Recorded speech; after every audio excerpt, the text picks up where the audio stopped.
దంతెరస్ మరియు దివాళీ సందర్భంగా 20% flat of on VA మన ముకుంద జ్యువెలర్స్ అన్ని బ్రాంచెస్ లో. నమస్తే రమ్ గారు. నమస్తే జయ. రమ్ గారు, మనము శివభక్తుల కథలు చెప్పుకుంటున్నాం. ఏం చెప్తున్నారు, ఎవరి గురించి? గుగ్గులు కలిసి నాయనార్ కథ చెప్పుకుందాం. ఓ, ఎంత ఇంట్రెస్టింగ్ గా ఉంటుందో, గూస్ బంప్స్ వస్తాయి జయ. అవునా? అది 2-3 సార్లు చదివినా కూడా అలాగే అనిపించింది నాకు. చోళ దేశంలో ఈ మొత్తం కథలన్నిట్లలో పాండ్యరాజ్యంలో చోళ దేశంలో ఈ క్యాప్షన్స్ తోటే మొదలవుతాయి, ఈ పేరుతోటి. ఇవన్నీ అక్కడ కథలే. అవును. తిరుక్కడపూర్ అని ఒక ఊరట. ఇక్కడ అమృత ఘటేశ్వరుడు, ఇక్కడ ఉన్నటువంటి పరమేశ్వరుడు. అమృత ఘటమే ఈశ్వరుడుగా మారిన గాథ అనమాట. పూర్వం ఎప్పుడు దేవదానవులు ఆ పాలకడల్ని చిలికినప్పుడు అమృత ఘటాన్ని పట్టుకుని ఇక్కడికి వచ్చారట, ఈ ప్రదేశానికి. అయితే ప్రదేశానికి వచ్చినప్పుడు స్నానం చేసి తీసుకుందామని అమృత కలశాన్ని, ఆ ఘటాన్ని, ఆ కుండని ఒక చోట పెట్టారు. వాళ్ళు స్నానం చేసి వచ్చాక ఘటాన్ని కదపపోతే రాలేదట. భూమి మీద పెట్టినట్టే, ఇంకంతే. తీయలేకపోయారు. ఆ అమృత ఘటమే శివలింగంగా మారిందట. అమృత ఘటేశ్వరుడే అక్కడున్న స్వామి పేరు. సాక్షాత్తు అమృత కలశమే అట్లా లింగంగా మారిపోయిందట. చాలా ప్రత్యేకమైన శివలింగంగా చెప్తారు. మార్కండేయుడు తన 16వ ఏట యముణ్ణి జయించినది ఇక్కడే. ఈ అమృత ఘటేశ్వరుని కౌగలించుకునే మార్కండేయుడు మృత్యువుని తప్పించుకున్నాడని చెప్తారు. అంటే 2-3 చోట్ల మనం వింటాం ఇక్కడే మార్కండేయుడు తపస్సు చేశాడు. ఈ ప్రాంతపు ఆ దీంట్లో కథల్లో అది చెప్పబడుతుంది. అయితే ఇక్కడున్న అమ్మవారు అభిరామి అమ్మవారి పేరు అభిరామి, పార్వతీదేవి పేరు. ఈమె అభిరామి పట్టణని ఒక మహాభక్తుడు ఆవిడ్ని సేవించేవాడట. అయితే ఆవిడ ఏంటంటే ఆయనకి ఎంత మహాభక్తుడంటే ఆయన కోసం పౌర్ణమిని అమావాస్యగా మార్చిందట అమ్మవారు.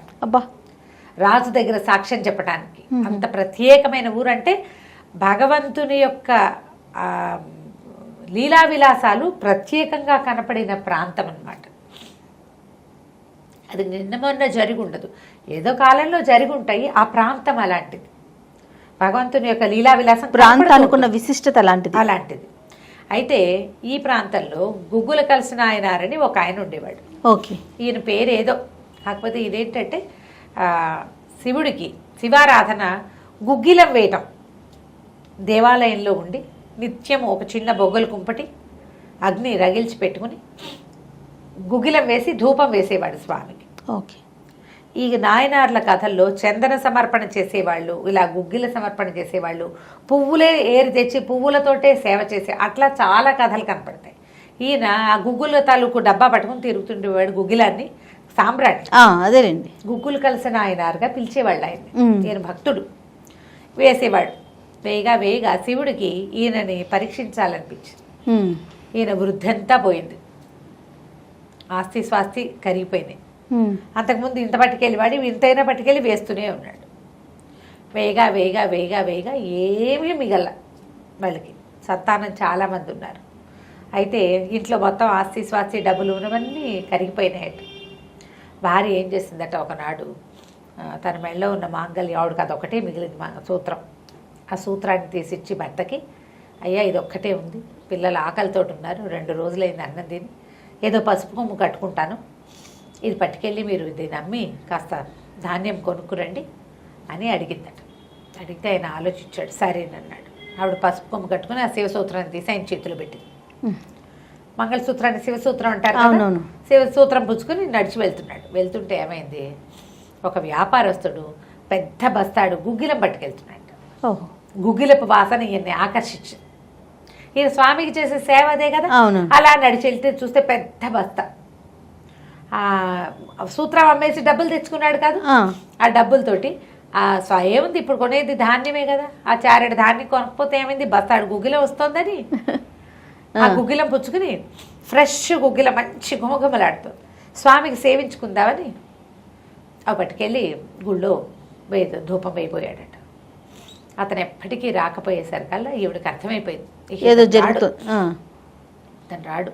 దారిపోయే వాళ్ళు ఎవరో చెప్పారు, నాయనారు గుగ్గిల కొట్టు కనపడ్డాడు.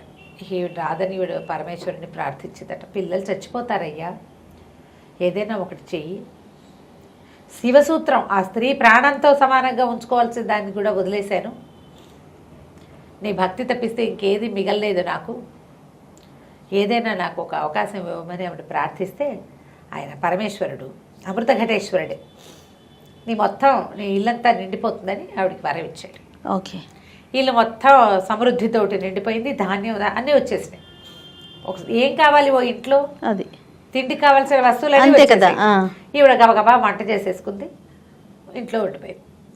ఈయన ఇక్కడ ధూపం వేస్తున్నాడు, సాటిస్ఫై అవ్వటల్లా. దేవాలయం అంతా ధూపంతో నిండిపోయింది. పరమేశ్వరుడి వాక్కు వినపడిందట, ఆకలిగా ఉన్నావు, ఇంటికి వెళ్ళి అన్నం తిండ్రా అని. వాక్కు స్పష్టంగా వినపడింది.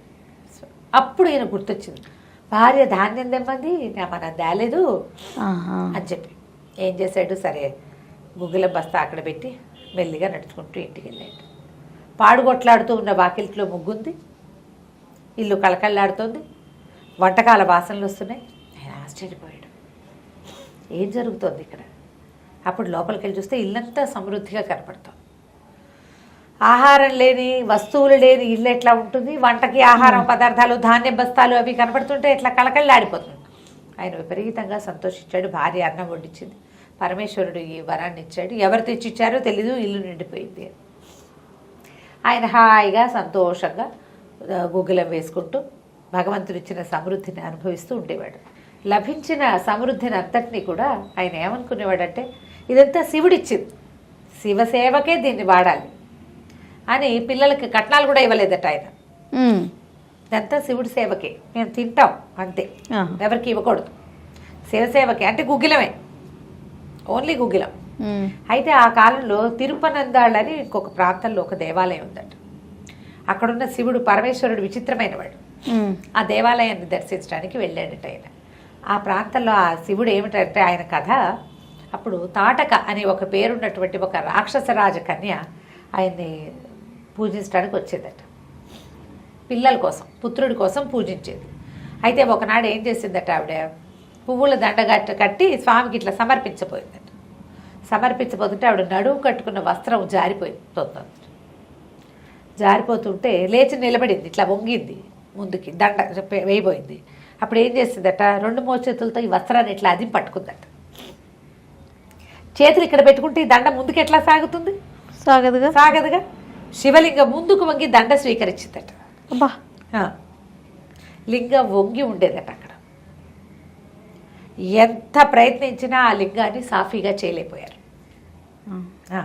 ఇప్పటికీ ఉన్నట్లు చెప్తుందా పురాణం? ఇక్కడ ఈయన చేశాడు దాన్ని సరిగా.